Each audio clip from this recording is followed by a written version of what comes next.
sesuai dengan peraturan Mahkamah Agung nomor 5 tahun 2020, serta dalam KUHP juga sudah diatur tidak boleh melakukan langsung bereaksi terhadap entah itu keterangan saksi, keterangan terdakwa atau apa yang terjadi di persidangan. Bagi pengunjung seperti itu, tolong ditaati ya, biar persidangan ini berjalan dengan tertib. Tidak boleh bersorak-sorai di dalam persidangan.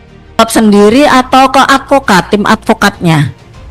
Izin yang mulia, saya akan menjawab sendiri. Oh, silakan. Jadi berdasarkan konsultasi saya dengan para advokat saya, pertama, saya tidak akan melakukan restoratif justice.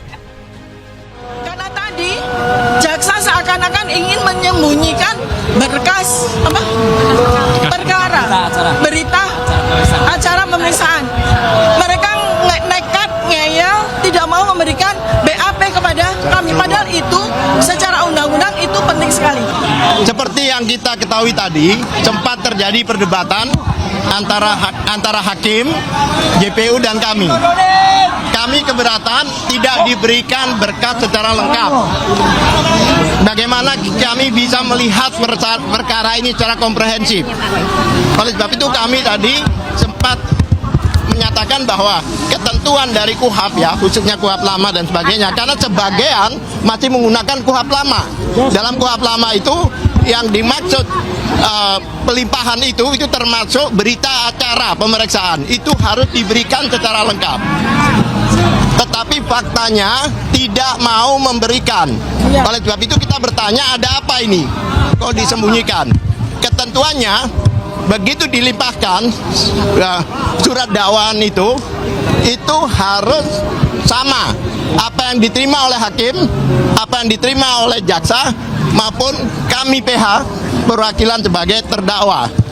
Namun kami tidak diberikan akses secara lengkap, tidak diberikan dokumen secara lengkap, meskipun kami sudah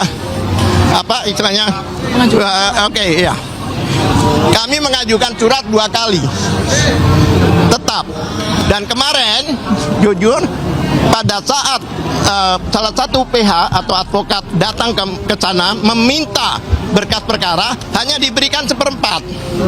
Padahal yang kami ketahui itu 1,5 meter itu berkasnya. Nah, oleh sebab itu ada tanda tanya besar. Ada apa ini? Kok dokumen-dokumen tidak diberikan pada kami secara fair? Ya kan? Mungkin dilanjutkan oleh Pak Lutfi. Ya, jadi persidangan ini kami anggap prematur. Mengapa? Karena ketidaklengkapan dari dokumen yang harusnya diserahkan kepada tersangka, bukan terdakwa ya, tersangka, pada waktu sebelum menjadi terdakwa itu harusnya sudah selesai dahulu, baru boleh dilimpahkan ke pengadilan.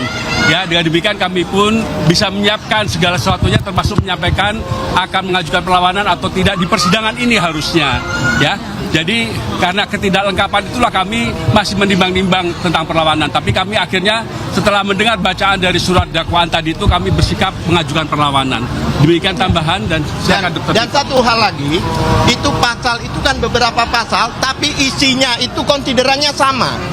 Padahal di dalam setiap pasal unsurnya berbeda, dan selalu dikatakan Roy Suryo CS. DKK. Roy Suryo DKK. Sedangkan persidangan ini ada persidangan Dokter Tifa, individu. Selalu dihubungkan dengan Roy Suryo dan kawan-kawan. Itu boleh jika ada pasal keikutsertaan 55 atau 56. Ini tidak ada pasal pesertaan. Oleh sebab itu, itulah nanti yang kami akan lawan, dan termasuk persidangan di Jakarta Timur ini. Kenapa demikian? Agak aneh. Kenapa satunya di Jakarta Selatan, satunya di sini? Walaupun Prapit itu juga merupakan persidangan. Kalau memang di sini, seharusnya di sini semua. Itulah salah satu nanti di dalam perlawanan kita.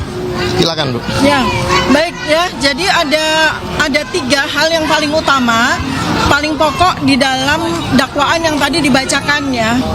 Pertama adalah berkaitan dengan ilmu saya, ilmu anatomi morfologi, yang memang sudah saya sampaikan di dalam iNews 29 April 2025. Saya diundang sebagai ahli, di mana di situ saya memberikan penjelasan tentang bagaimana saya melihat dari dokumen yang beredar atau benda digital yang beredar di internet, yang banyak orang mengatakan itu sebagai ijazah Joko Widodo. Di situ saya menyoroti hanya satu hal yang menjadi domain saya, yaitu foto, ya. Karena itu saya menggunakan ilmu saya, anatomi morfologi, untuk memberikan penjelasan, ya. Kalau memang penjelasan ini harus dikomparasikan dengan ijazah asli, maka munculkan ijazah asli itu, ya. Sebab yang saya lakukan observasi itu adalah benda digital yang beredar di internet. Kita sama-sama tidak tahu apakah itu dokumen milik Joko Widodo, ya. Pertama itu, dan jelas bahwa tadi disampaikan, ya, walaupun oleh Joko Widodo saya dituduh dengan pasal besar, ya, yang memang niatnya mau memenjarakan saya bertahun-tahun, yaitu pasal 32 dan 35, yang itu isinya adalah Undang-Undang ITE yang berisikan dakwaan manipulasi terhadap dokumen milik orang lain atau melakukan manipulasi atau edit agar dokumen palsu menjadi asli. Itu ternyata di dalam dakwaan tadi hanya dikatakan bahwa dasar saya dituduh pasal 3235 itu adalah lisan saya ketika saya menyampaikan tentang ilmu saya. Jadi betul-betul definitif, ya. Di situ di dalam dakwaan itu sama sekali tidak ditunjukkan, ya, dinyatakan di mana saya melakukan manipulasi. Yang dipakai, ya, yang dipakai itu adalah lisan saya, lisan udah jelas. Jadi itu pasal-pasal itu tentang gambar. Pasal yang betul-betul sangat sembarangan, Tentang begitu, ya. gambar itu kan. Ya, jadi pertama adalah kalau foto, saya dengan senang hati akan memberikan penjelasan sejelas-jelasnya di persidangan, ya. Dan foto itu saya tidak lakukan manipulasi sama sekali, ya. Jadi intinya nih, di dalam surat dakwaan yang tebal sekali itu, intinya yang dipermasalahkan, yang kemudian Pak Joko Widodo itu mengatakan bahwa saya itu telah menghina sehina-hinanya dan merendahkan serendah-rendahnya, itu adalah ketika saya membicarakan tentang benda digital yang beredar, ya, benda digital yang beredar di internet yang kita semua tuh melihat, ya. Dan saya juga memberikan penjelasan secara keilmuan saya, ya, sesuai kompetensi saya sebagai dokter. Jadi pasal ini semua itu tidak ada relevansinya dengan saya. Nah, adapun tuduhan yang rendah, ya, artinya yang tuduhan yang bulanan tahunan, yaitu yang berkaitan dengan pasal pencemaran nama baik dan fitnah, ya, itu tolong dibuktikan dulu di mana saya melakukan pencemaran nama baik, di mana saya melakukan fitnah. Karena yang saya bicarakan, yang menjadi objek kajian saya, yang menjadi objek observasi saya itu benda digital yang beredar di internet, ya. Jadi bagaimana caranya agar Pak Joko Widodo itu membuktikan bahwa saya melakukan pencemaran nama baik, bahwa saya telah memfitnah, maka Pak Joko Widodo wajib untuk menunjukkan ijazah aslinya, bukan di sidang, bukan hanya di sidang, tapi juga di publik. Oleh karena itu, karena ini adalah delik aduan juga, pencemaran nama baik dan fitnah, maka Pak Joko Widodo mutlak wajib hukumnya hadir di persidangan, tidak melalui mekanisme-mekanisme seperti yang disampaikan oleh para advokatnya, ya. Demikian teman-teman, ya. Jadi saya akan sangat percaya diri untuk memberikan penjelasan tidak hanya di sidang, tapi juga kepada seluruh masyarakat Indonesia. Dan ini alhamdulillah juga ada beberapa media internasional, ya. Ini menjadi bukan hanya sekedar publik Indonesia domain, tapi ini menjadi internasional domain. Jadi hati-hati kepada semua pihak, termasuk kepada jaksa, termasuk kepada hakim. Karena tadi jaksa seakan-akan ingin menyembunyikan berkas perkara, berita acara pemeriksaan. Mereka nekat ngeyel, tidak mau memberikan BAP kepada kami, padahal itu secara undang-undang itu penting sekali. Silakan. Ya, jadi yang namanya berkas perkara itu istilah yang selama ini sudah digunakan dalam KUHP yang lama, yang mana itu bermakna berita acara dan daftar alat bukti yang diajukan, bukan barang buktinya, tapi daftar komentarnya itu disampaikan kepada kami. Itu sudah berlangsung puluhan tahun. Mengapa baru tadi dipertanyakan seolah-olah jaksa ini baru saja praktek di pengadilan begitulah. Ya tidak profesional. Terima kasih.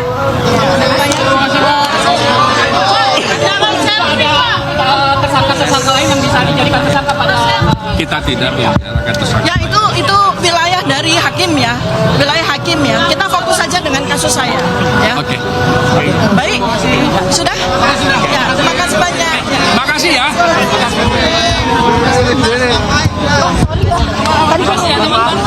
saya tidak akan memberikan statement karena ini sidangnya Dr. Tifa. Ya, nanti di sidang saya baru saya akan berikan dan saya langsung akan segera ke sidang pra peradilan. Menghadiri. Terima kasih. Sorry ya. Lupa Yasmin.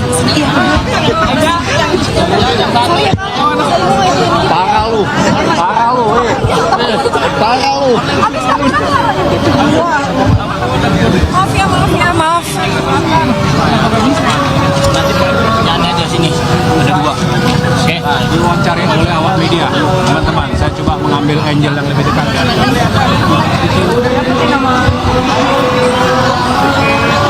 Ya pemirsa, itu dia tadi pernyataan dari Dr. Tifa usai menjalani sidang perdana kasus ijazah Jokowi, di mana ia tadi menjawab